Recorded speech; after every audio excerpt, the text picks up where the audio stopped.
नमस्कार, आप देख रहे हैं न्यूज़ ग्राउंड जीरो। मैं हूं पंकज सोनी।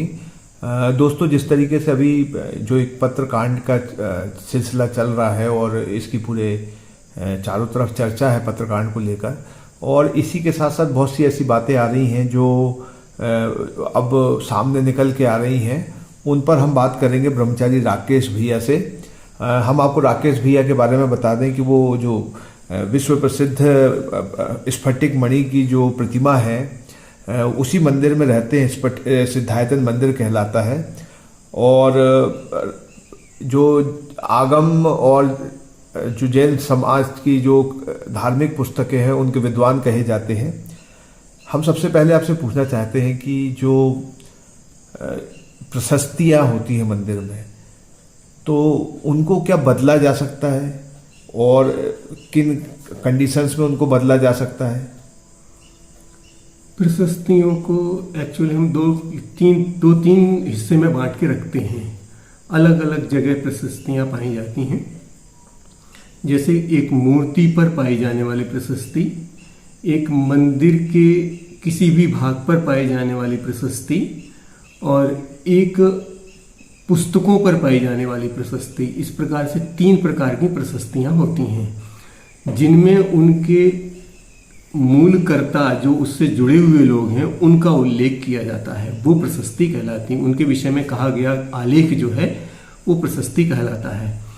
तो ये मूर्तियों की प्रशस्ति अथवा मंदिरों की प्रशस्ति अथवा पुस्तक की प्रशस्ति, कोई भी प्रकार की प्रशस्ति जो एक बार लिख गई है वो बदली नहीं जाती है।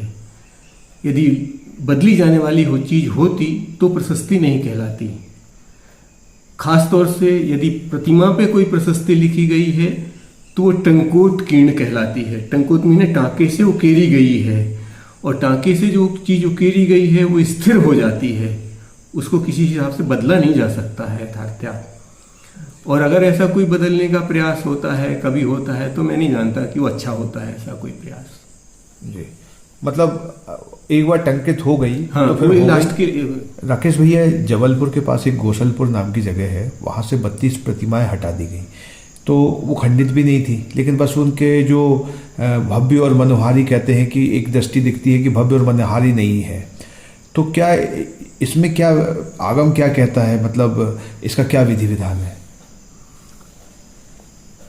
ऐसा है, जो दिगंबर मूर्तियां बनती हैं वो सर्वांग सुंदर होती हैं। तीर्थंकर की जो कल्पना की जाती है, सर्वांग सुंदर की कल्पना की गई है। उनके अंदर बहुत सारे अतिशय होते हैं जिनको गुण के नाम से जाना जाता है। उसमें उनकी सुंदरता का भी एक गुण होता है, शक्ति का भी गुण होता है। तो उनके अनुरूप जो प्रतिकृति बनाई जाती हैं वो अच्छे से अच्छी बनाने की कोशिश की जाती है। कभी कभी क्या होता है कि शिल्पकार जो रहते हैं उनकी उतनी दक्षता नहीं होती है, तो कदाचित वो जैसी मूर्ति बनाते हैं उसको स्वीकार कर लिया जाता है। लेकिन स्वीकार करने के पहले जो प्रतिष्ठाचारी लोग होते हैं उन मूर्तियों के मेजरमेंट करते हैं, नाप तोल करते हैं, उनके अंगोपांग सही हैं नहीं हैं, सानुपातिक हैं कि नहीं हैं। इस सब का विधि विधान करने के लिए वो नियुक्त होते हैं प्रतिष्ठा से पहले। प्रतिष्ठा के बाद यदि प्रतिष्ठित हो गई कोई मूर्ति तो उसके बाद उसका ये कोई मेजरमेंट नहीं किया जाता है, और न उसको कोई डिनाई कर सकता है। जो जैसी है फिर उसको स्वीकार किया जाता है। यदि किसी में सांगोपांग नहीं है, किसी में पर्याप्त लक्षण नहीं दिखाई दे रहे हैं, तो प्रतिष्ठित मूर्ति को अलग करने का कोई विधान नहीं है। और ख़ास तौर से यदि वो पूजित हो रही है, निरंतर पूजित हो रही है, तो उसको अलग करने का कोई विधान नहीं होता है।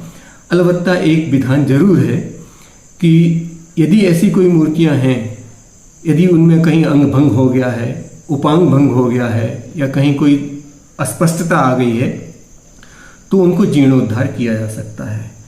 ऐसे काम, जीर्णोद्धार के काम हमारे समाज में बहुत जगह चल रहे हैं, होते रहते हैं, और साधु इसमें प्रमुख भूमिका निभा करके उनको पर्याप्त करते, जिससे लोगों की श्रद्धा मूर्तियों के प्रति ज्यों की तो बनी रहे, उनकी प्राचीनता की हमें कहीं कोई नुकसान ना हो, और ऐतिहासिक दृष्टि से उनका महत्व ज्यों का त्यों बना रहे।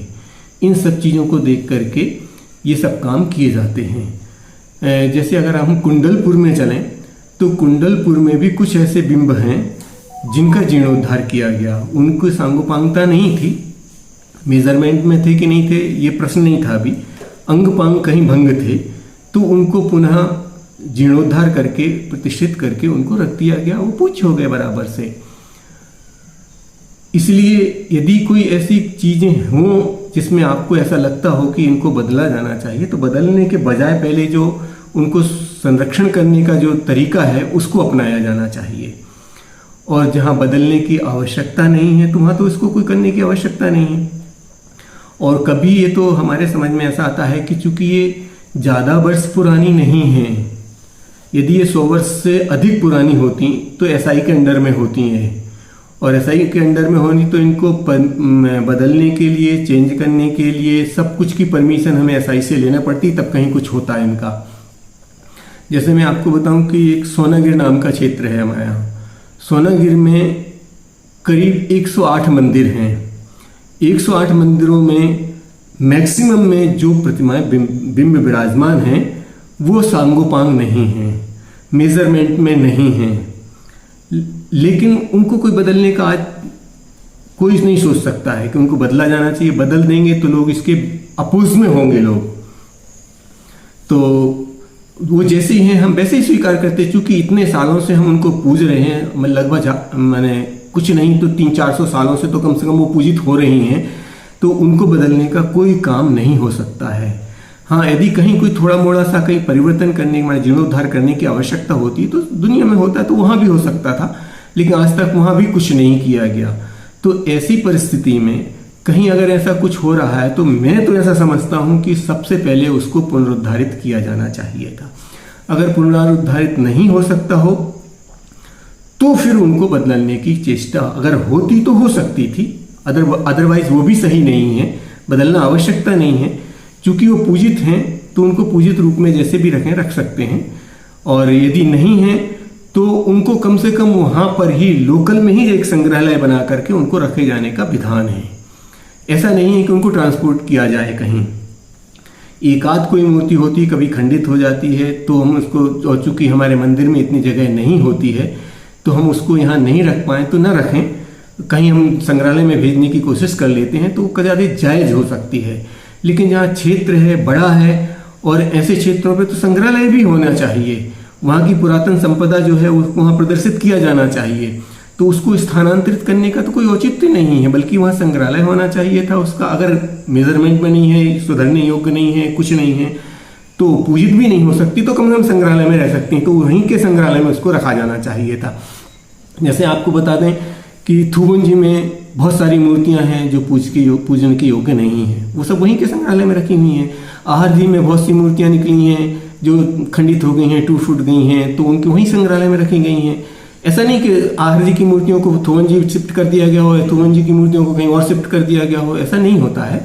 हाँ, एसआई वाले कभी ऐसा कोई प्रोजेक्ट रखते हैं तो उनके अंदर में होने वाली कोई चीज़ ऐसी होती हैं तो वो ट्रांसफ़र करते हैं कभी कभी, लेकिन इतने लार्ज स्केल पर नहीं की जाती हैं। जैसे आप बोल रहे हैं कि 32 मूर्तियां अगर वहाँ से गई हैं, तो मैं ऐसा समझता हूँ इतने बड़े स्केल पे ऐसा नहीं होता। एक आध दो मूर्ति कभी, जैसे अगर आपको हिस्ट्री की मैं आपको एक कहानी बताऊँ तो ये है कि कलिंग में नंद राजा एक हुआ है 2000 साल पहले लगभग, मान लीजिए इसको, खारवेल की टाइम की मैं बात बता रहा हूँ।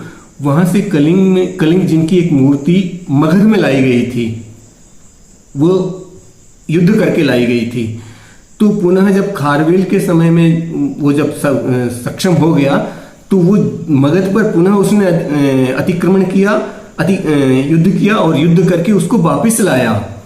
तो मूर्तियों को वापस, जो अपने यहाँ की संपत्ति होती है उसको वहाँ सुरक्षित रखने का अधिकार मैक्सिमम लोगों को होते। तो बहुत पुरानी बात मैं आपको 2000 साल लगभग की बता रहा हूँ कि एक मूर्ति भी यदि कहीं जाती है तो उसको वहाँ सुरक्षित रखने का अधिकार वहाँ के लोगों को होता है। उस पर वो लड़ाई लड़ सकते हैं, सब कुछ कर सकते हैं।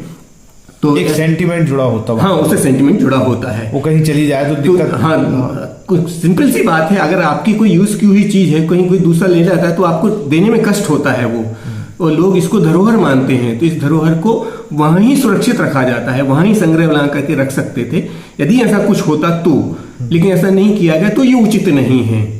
अच्छा, जैसे अभी हमने एक इंटरव्यू लिया था ब्रह्मचारिणी दीदी रेखा जैन का, तो उन्होंने ये बताया कि जैसे ईश्वरवाड़ा में 5 प्रतिमाएं लगी थी, उनमें से किसी कारणवश एक प्रतिमा में कुछ खंडित हो गई या कुछ हो गया, तो वहां से एक हटाई जानी चाहिए थी अगर मान लीजिए उसको ठीक करना था या उसको रिपेयर करना था, तो एक के साथ होना था, चारों प्रतिमाएं हटा दी गई। तो इसको आप किस दृष्टि से देखते हैं? मतलब प्रशस्ति भी पुरानी ही लगी है जबकि जब नई मूर्ति बदली गई तो। हाँ, ये केस जो है ये मैंने जो जैन पुरातत्व और जैन इतिहास है उसकी दृष्टि से ये गंभीर केस है। ये 2 मायने में गंभीर केस है एक्चुअल होने के लिए, कि इसमें एक तो हमारे इतिहास का विलोपन हो रहा है जो नहीं होना चाहिए था। हम जो कभी गौर से मैंने दम भर के कहते हैं या गौरव से कहते हैं, गर्व से कहते हैं कि हमारे इतनी पुरानी प्रतिमाएं हैं, तो वो हम कब कैसे कह सकेंगे यदि नई नई प्रतिमाओं को हम पुरानी बनाने लगेंगे तो, या नई प्रतिमाओं में सब कुछ करने लगेंगे तो हमारा ये इतिहास खंडित होता है इससे ऐसा होने के लिए। तो एक गंभीर प्रश्न है ये। और दूसरी बात ये है कि जैन मूर्ति कला में एज बाई मूर्तियों को डिफाइन करने का एक स्ट्रक्चर है। आप किसी भी मूर्ति को ले आएंगे और उसको कहने लगें कि ये साहब 4थे काल की है, ये 5वें काल की है, 6वें काल की है, तो ऐसा कोई नहीं मानता है। जो जन श्रावक हैं, भोले भाले श्रावक हैं, वो कदाचित इसको स्वीकार कर लेते हैं, लेकिन जो इसके अध्येता लोग हैं वो इसको स्वीकार नहीं करते हैं। वो मूर्ति के एक एक फीचर को देख करके उसकी डेट फाइन करते हैं, उसकी डेट डिफाइन की जाती है, तब उसको उस काल की प्रतिमा माना जाता है। तो अभी जैसे इस कंडीशन में मूर्ति नई है और प्रशस्ति पुरानी है, तो नई मूर्ति होने के कारण से उसके फीचर नए आ जाएंगे, उस पर जो अभिलेख लिखा गया है वो पुराना है यदि, तो उसको मैच नहीं होगा, तो वो दोनों तरफ से क्रॉस करेगा वो चीज। माने या तो मिसगाइड करेगा मूर्ति को डिफाइन करने वाले को, या जो अभिलेख है उसको पढ़ने वाले को मुश्किल करेगा वो, तो दोनों तरफ से मुश्किल पैदा करेगा। तो ये दोनों तरफ से मुश्किल इसलिए करे क्योंकि एक तो पुरातात्विक छेड़छाड़ है उसके साथ और दूसरी ऐतिहासिक छेड़छाड़ है। ये दोनों गंभीर मामले हैं। इस मामले में जहाँ तक मैं समझता हूँ कि जैन धर्म तो ज़्यादा नहीं बोलता इसके विषय में कुछ भी, लेकिन हाँ जो भारतीय कानून है वो बहुत अधिक बोलता है। ऐसे कार्य करना भारतीय कानून के अंतर्गत नहीं आता है। और जैसे ही पुरानी मूर्तियों को ले जाना, लाना और उसके इंस्क्रिप्शंस चेंज कर देना, ये दोनों गंभीर हैं। अब ये अलग बात है कि इस पर एक्शन जल्दी नहीं होते हैं। हमारे ढेर सारे मंदिर हैं, ढेर सारी मूर्तियां हैं, वो कभी चोरी हो जाती हैं। गोलाकोट के बहुत सारे मंदिरों के सिर काट के ले गए लोग, तो हम कुछ नहीं कर पाए। कभी मिल गई तो मिल गई, नहीं मिल गए तो नहीं मिल गए। वो एसआई के अंडर में है, उनकी खाना पूर्ति करना, उनकी मुश्किल करना, ये सब चीज़ें मुश्किल होती हैं, तो वो नहीं करते। लेकिन ये कानून की दृष्टि से बहुत बड़ा जुर्म हो सकता है जी। तो वो तो अलग बात है ये ऐतिहासिक दृष्टि से। लेकिन हाँ, ये चूंकि जनता श्रद्धालु मात्र होती है, उसको तो मूर्ति है इससे मतलब है, क्या है क्या नहीं है ज़्यादा मतलब नहीं होता है। आपने रामचंद्र जी की मूर्ति आज बिठा दी, अब आप कहें ये बाबरी काल की मूर्ति थी, तो लोग फिर भी उसको नमस्कार ही करेंगे, उससे ज़्यादा कुछ नहीं करेंगे। उनको नहीं देखना है कि आपने कहाँ महाबलीपुरम में बनी कि कहाँ बनी है, उसको ये इससे कोई मतलब नहीं है। वो तो रामचंद्र जी हैं, मैंने पुराने हैं, बस इतना सा मान के रह जाता है। तो श्रद्धालुओं की अपेक्षा से कदाचित अंतर होता है। मान के चलिए कि ये इन दो दृष्टियों से, पुरातत्व की दृष्टि से और ऐतिहासिक दृष्टि से, ये छेड़छाड़ अच्छी नहीं है, जो किसी सभ्य आदमी को नहीं करना चाहिए। अच्छा, इसमें जो 4 प्रतिमाएं थी वो प्रतिष्ठित हैं, तो वो ले गए, उनका क्या मतलब? वो तो प्रतिष्ठित थी ना। हाँ, ये देखिए, प्रतिष्ठित मूर्तियों को ले जाना लाना ये कोई बड़ा अपराध नहीं है। प्रतिष्ठित मूर्तियाँ कहीं एक जगह प्रतिष्ठित होती हैं मूर्ति। जैसे हम आपको एक लगभग 500 वर्ष का एक पुराना एक आख्यान बताते हैं आपको। जीवराज पापड़ीवाल जी का नाम यहाँ इतिहास में बहुत फेमस है और ख़ासतौर से जैन इतिहास में फेमस है। उन्होंने मुड़ासा में 1548 को वैशाख शुक्ला पंचमी के दिन 1 लाख मूर्तियों की प्रतिष्ठा कराई। कितना? 1 लाख मूर्तियों की। वो 1 लाख मूर्तियाँ पूरे भारत में पाई जाती हैं। यानी वहाँ से चल के सब जगह आई हैं, सब जगह रखी गई हैं मूर्तियाँ। तो मूर्तियों को रखे जाने में तो कोई बाधा नहीं है, इधर से उधर ले जाने में बाधा नहीं है। ये चूँकि हम आपको एविडेंशियली बता रहे हैं कि आप कहीं भी मंदिर में जाइए तो लगभग प्रत्येक गांव में जीवराज पापड़ीवाल की 1548 की मूर्ति आपको मिल जाएगी। एवरेजन कहीं 2-4 गांव में नहीं मिले मैं एवरेजन, चूंकि 1 लाख मूर्तियां पूरे शहर में जहाँ जहाँ जैन हैं वहाँ सब खपाई गई हैं, तो कहीं ना कहीं तो होंगी वो।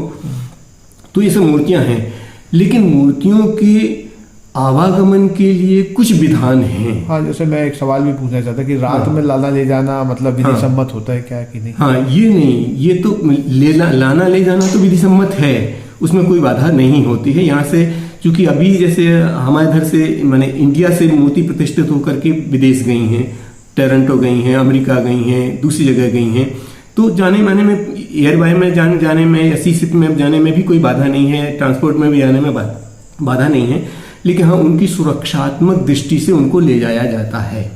उसमें सुरक्षात्मक पहलू 2-3 तरीके से देखे जाते हैं।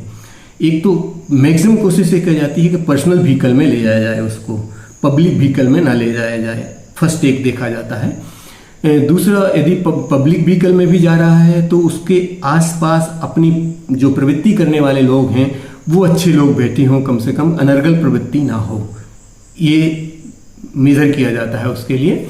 थर्ड ये रहता है कि उसको मैक्सिमम ये कोशिश ये की जाती है कि दिन में ले जाया जाए। उनका चूंकि आवागमन जैसे मुनिराज का आवागमन दिन में होता है, सूर्य की रोशनी के उदय होने के बाद होता है और सूर्यास्त होने के पहले तक होता है, वैसे ही इन मूर्तियों को ले जाने का विधान होता है। लेकिन कभी कैजुअली जो यात्रा संघ निकलते हैं, आज तो नहीं जाते हैं मूर्ति यात्रा संघों में, लेकिन हम पुराने जो हमारे यहाँ लिटरेचर है, यात्रा संघों का लिटरेचर है, तो उन यात्रा संघों में इस प्रकार के कई वर्णन हम पढ़ते हैं, या जो पुराने ग्रंथ हैं, जो कथा ग्रंथ हैं, उन कथा ग्रंथों में भी इस प्रकार के उल्लेख हैं कि लोग प्रतिमा ले जाते थे, विदेश ले जाते थे, वहाँ अपना व्यापार करते थे और व्यापार करने के बाद जब लौटते थे तो मूर्ति को वापस ले आते, अथवा कोई कंडीशन होती तो वहाँ छोड़ के भी चले आते थे। ऐसे ढेर सारे आख्यान हमारे यहाँ उपलब्ध होते हैं। तो लाने ले जाने में तो कोई बाधा नहीं है, लेकिन यदि सिर्फ मात्र यात्रा के प्रसंग में अगर कोई रात में जाना पड़ रहा जहाँ सुविधा नहीं है तो वहाँ रात में जाने का प्रसंग होता, अन्यथा नहीं होता है। और रात में अगर मूर्ति शिफ्टिंग कहीं की जा रही है तो ये तो गलत है। ये 2 दृष्टियों से गलत है, एक आपराधिक दृष्टि से भी गलत है और एक नैतिक दृष्टि से भी गलत है। चूंकि जैसे रात्रि में अगर आप जानते हैं, चूंकि मैं नहीं जानता आप किस समाज से हैं, लेकिन मैं जानता हूं कि जैसे रात्रि में किसी बॉडी को दाह संस्कार नहीं किया जाता है। क्यों? आप इसके पीछे कोई ना कोई अपराध छुपा रहे होंगे। यदि कोई रात्रि में दाह संस्कार किया गया है तो कोई ना कोई अपराध छुपाने की दृष्टि आपके अंदर है। ऐसे ही अगर जिन प्रतिमा को या कोई दूसरी चीज को आप ले जा रहे हैं, छिपा के ले जा रहे हैं, रात्रि में ले जाना मतलब छिपा के ले जाना है, तो ये कानूनन की दृष्टि से अपराध की दृष्टि में आता है और नैतिक दृष्टि से भी अपराध की दृष्टि में आता है। हमें ये काम जो धार्मिक विधि विधान है उनमें रात में ले जाने का नहीं है, तो ये नैतिक दृष्टि से भी नहीं होना चाहिए ऐसा होने के लिए। तो इनको हम 2 दृष्टियों से देख सकते हैं। हाँ, अलबत्ता दिन में जाती हैं तो कोई बाधा नहीं है इसमें आने जाने में, और कहीं एक स्थान से दूसरे स्थान पर ले जाई जाती हैं। ये तो सैकड़ों हमारे यहाँ मंदिरों में चलता रहता है। प्रतिष्ठा आयोजन इसलिए होते हैं कि एक जगह आयोजन होता है, वहाँ से 10 जगह ट्रांसपोर्ट कर दी जाती हैं मूर्तियाँ, तो ले जाने लाने में कहीं कोई बाधा नहीं है। लेकिन हाँ, तरीके में बाधा हो सकती है, तो उस तरीका सही होना चाहिए आदमी को, ये बस इतना सा हो सकता है। ये जिस तरीके की परिस्थितियां सामने आई हैं, जो हम सवाल आपसे पूछ रहे हैं, ऐसे सवाल से पहले कभी आप 2-4 हुए, या ये जो अभी परिस्थितियां हो रही है इनको किस तरीके से देखते हैं आप? देखिए, ऐसे सवालों से हमें 2-4 तो होना जब कभी भी पड़ता है, ऐसे कोई बड़ी बात नहीं है। क्योंकि हमारे सामने जब ये मूर्तियाँ प्रतिष्ठित होती हैं, पंचकर्णक होते हैं, तो हमारे जो परिचित लोग होते हैं या हम ही कुछ लोग होते हैं, तो हमें ही ये सब काम करना पड़ता है। हमसे पूछने आते हैं लोग, अब क्या करें, कैसे जाएंगे। जैसे मैं आपको जस्ट अभी बताऊं, मैं अभी एक पंचकर्णक प्रतिष्ठा में था, मैं उसके बाद पहुंचा था, पंचकर्णक प्रतिष्ठा के बाद वहां पहुंचा, दूसरे दिन पहुंचा। वहां गीदम के लोग आए हुए थे जो जगदलपुर के पास है। प्रतिष्ठा हो रही है MP में, विदिशा डिस्ट्रिक्ट में, और वो मूर्तियां जाना है गीदम, जगदलपुर से आगे। उनका लक्ष्य था, वो रात में हमें मिले, शाम को ही मिले। उन्होंने पूछा भैया हम ये मूर्ति ले जा रहे हैं, कैसे ले जाना है? भैया जी ने तो ऐसा ऐसा बता दिया है, लेकिन अब ले जाना कैसे है? तो उनको बताया भाई देखिए ऐसा करिए, आप यहाँ से सुबह निकलिए, अभिषेक करके यहाँ से निकलिए, और निकलने के बाद फिर आप जहाँ तक शाम तक ले जा सकते हैं वहाँ रखिए, वहाँ आप विश्राम करिए, पुनः वहाँ अभिषेक पूजन करिए, फिर आप दिन में फिर लेकर आके आप वहाँ तक अपने डेस्टिनेशन जो है वहाँ तक पहुँच जाइए। तो कोई बाधा नहीं है ऐसे करने में। तो ये हमें तो ये रोज रोज जैसे समझ लीजिए रोज रोज के 2-4 होने वाली बात है, ऐसा कोई कैजुअली नहीं है ये कि आज आप हमसे पूछ रहे हैं, ये हम लोग बरहमेश बताते रहने वाली बातें हैं। तो लेकिन हाँ, हमने कभी उनको ये सजेस्ट नहीं किया है, हमारे कोई आदमी माने जो प्रतिष्ठाचारी हैं या बड़े विद्वान हैं या कोई दूसरा है जानकार है, वो कभी ये सजेस्ट नहीं करेगा कि आप रात भर चलिए और उसको रखाइए कहीं। हाँ, तो ये कोई सजेस्ट नहीं करेगा कभी आपको ऐसा होने के लिए। आपने हमसे बात की, बहुत धन्यवाद।